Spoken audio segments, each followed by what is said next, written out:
Je voudrais que vous soit lu un message de l'ANACRE, l'Association nationale des combattants et résistants. On est dans une terre de résistance, à la pointe du Morvan.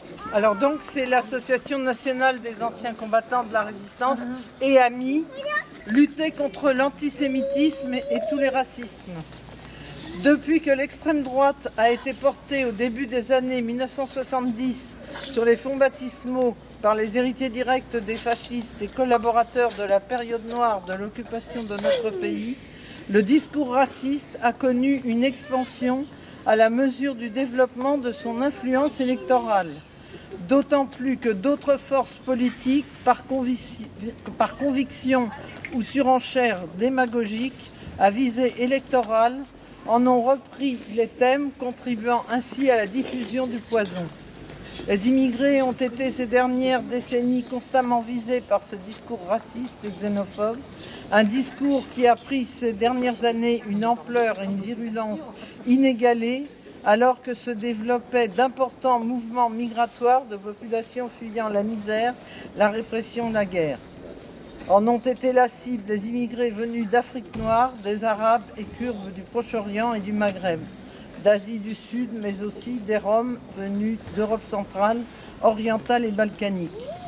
Depuis ces dernières années, a ressurgi, en s'appuyant de manière contemporaine sur la crise sociale, la dégradation des conditions de vie de la population de notre pays et sur le contexte du conflit du Proche-Orient, un discours raciste, puisant ses racines dans l'antisémitisme de l'affaire Dreyfus, des ligues fascistes de l'entre-deux-guerres et du régime pétainiste, et qui, reprenant les poncifs les plus éculés, faisant de tous les juifs des gens riches, les désigne comme les véritables détenteurs du pouvoir économique et les manipulateurs complotistes du pouvoir politique, les solidarise indistinctement avec la politique d'Israël au Proche-Orient, notamment dans sa négation des droits nationaux du peuple palestinien.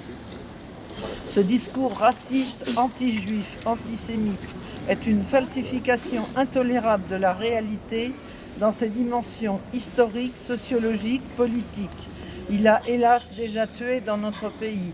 Ces crimes odieux qui illustrent le sort tragique d'Ilan Halimi, des enfants de l'école juive de Toulouse, de Sarah Halimi et de Mireille Knoll, dont les auteurs et complices doivent être le plus sévèrement punis, quelle que soit leur motivation, auxquelles aucune perversion de raisonnement ne peut apporter la moindre justification, doivent cesser.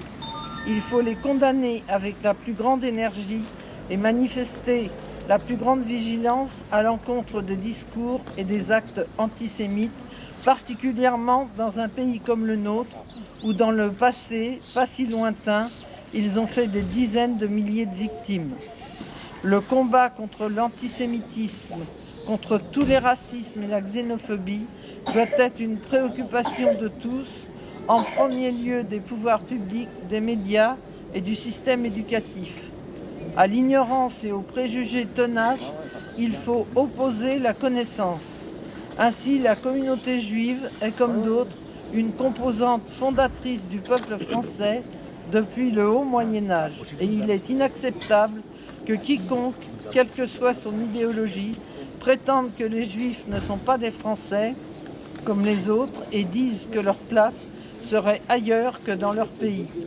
La NACRE est porteuse de la mémoire des combats de la résistance qui rassembla dans ses rangs des femmes et des hommes qui croyaient au ciel dans la diversité de leur religion ou qui n'y croyaient pas, qui étaient français de naissance ou immigrés, naturalisés ou non, mais qui partageaient le même idéal antiraciste, démocratique, humaniste et antifasciste. Ce combat reste aujourd'hui pleinement le sien. La NACRE, le 18 février 2019. À chaque fois que des difficultés se présentent, une collectivité, quelle qu'elle soit, une société, quelle qu'elle soit, a plusieurs solutions.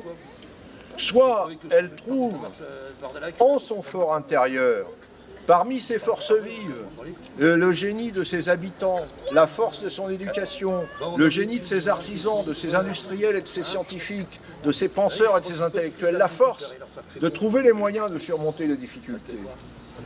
Et alors, elle s'anoblit, elle s'élève, elle marque l'histoire positivement.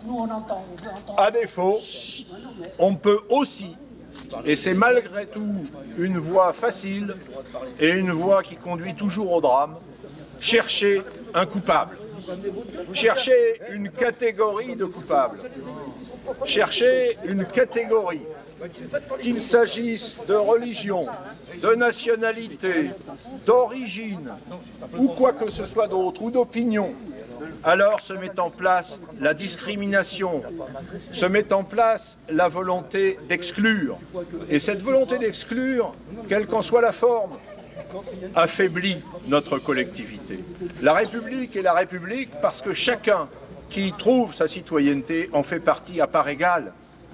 C'est ça qui fait notre force, c'est ça qui fait qu'une République doit croître, doit se renforcer dans sa diversité. Vous êtes ici et là d'opinions différentes. Nous n'avons pas ici une carte, nous avons ici le sentiment d'être des républicains et qui nous en sont tous agressés.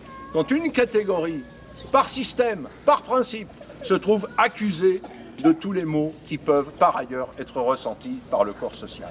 Jamais, jamais dans l'histoire, aucune de ces théories n'a abouti à autre chose qu'une catastrophe plus grave encore. Jamais. Alors, mesdames et messieurs, moi je suis fier aujourd'hui d'être à Avallon. Je suis fier d'être devant vous, avec vous, au milieu de vous. Bien sûr, tous les âges sont là. Les plus anciens sont plus nombreux parce qu'ils portent la mémoire de ce qui s'est passé, et c'est bien normal. Mais des jeunes sont là aussi, et qu'ils soient remerciés à proportion inverse de leur effectif, et qu'ils portent à leurs camarades que ce que nous avons dit ici les concerne. Car quand on stigmatise un groupe, on ne fait pas de catégorie entre les jeunes et les vieux. C'est tous ceux de ce groupe qu'on cherche à affaiblir, qu'on cherche à exclure, et qu'on finit toujours par exterminer. Quand on a un problème dans une société et qu'on accuse un bouc émissaire, ça n'est jamais la solution. Et si on continue de l'accuser de plus en plus fort pour finir par le persécuter, on brise la société et on ne répond à aucun des problèmes posés.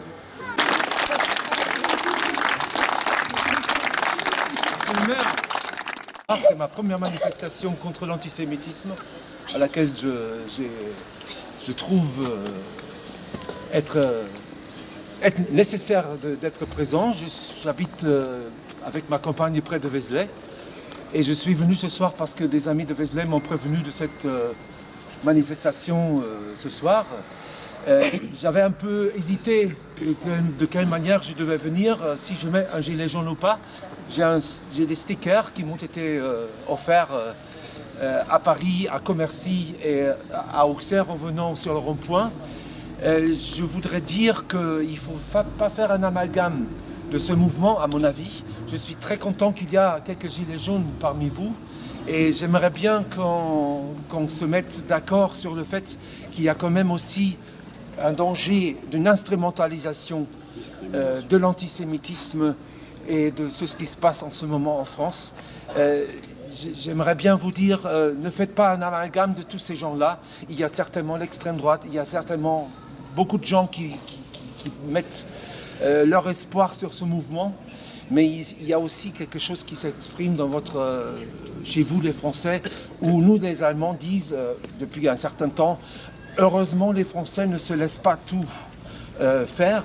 Heureusement, il y a encore des Français en Europe et vous êtes exemple avec vos discussions, avec votre débat, avec un grand débat et aussi avec les Gilets jaunes pour les Allemands dans un monde qui aujourd'hui risque de tomber vraiment dans les mains de gens qui sont irresponsables comme ils l'étaient peut-être aussi les nazis, mais qui ont aujourd'hui des instruments beaucoup plus fins de maîtriser le monde. Et je regrette qu'en Allemagne, on ne suit pas de ce débat en France. Je suis très fier d'être un genre de franco-allemand.